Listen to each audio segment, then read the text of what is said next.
بسم اللہ الرحمن الرحیم۔ السلام علیکم۔ میں صحیح بخاری کی کتاب کے باب کتاب ایمان سے حدیث نمبر 24 لے کر حاضر ہوں۔ چلے آئیں سے استفادہ حاصل کرتے ہیں۔ عبداللہ بن یوسف نے ہم سے بیان کیا کہ وہ کہتے ہیں کہ ہمیں مالک بن انس نے ابن شہاب سے خبر دی، وہ سالم بن عبداللہ سے نقل کرتے ہیں، وہ اپنے باپ عبداللہ بن عمر رضی اللہ تعالیٰ عنہ سے کہ ایک دفعہ رسول اللہ صلی اللہ علیہ وآلہ وسلم ایک انصاری شخص کے پاس سے گزرے، اس حال میں کہ وہ اپنے ایک بھائی سے کہہ رہے تھے کہ تم اتنی شرم کیوں کرتے ہو؟ آپ صلی اللہ علیہ وآلہ وسلم نے اس انصاری سے فرمایا کہ اس کو اس کے حال پر رہنے دو، کیونکہ حیا بھی ایمان ہی کا ایک حصہ ہے۔ حدیث نمبر 25۔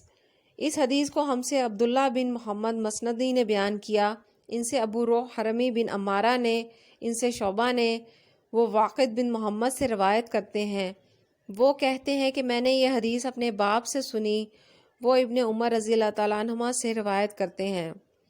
رسول صلی اللہ علیہ وآلہ وسلم نے فرمایا، مجھے اللہ کی طرف سے حکم دیا گیا ہے کہ لوگوں سے جنگ کروں اس وقت تک کہ وہ اس بات کا اقرار کر لیں کہ اللہ کے سوا کوئی معبود نہیں، اور یہ کہ محمد صلی اللہ علیہ وآلہ وسلم اللہ کے سچے رسول ہیں، اور نماز ادا کرنے لگے اور زکوٰۃ دیں۔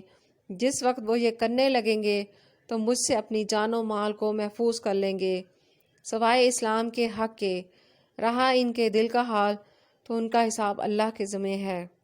جزاک اللہ۔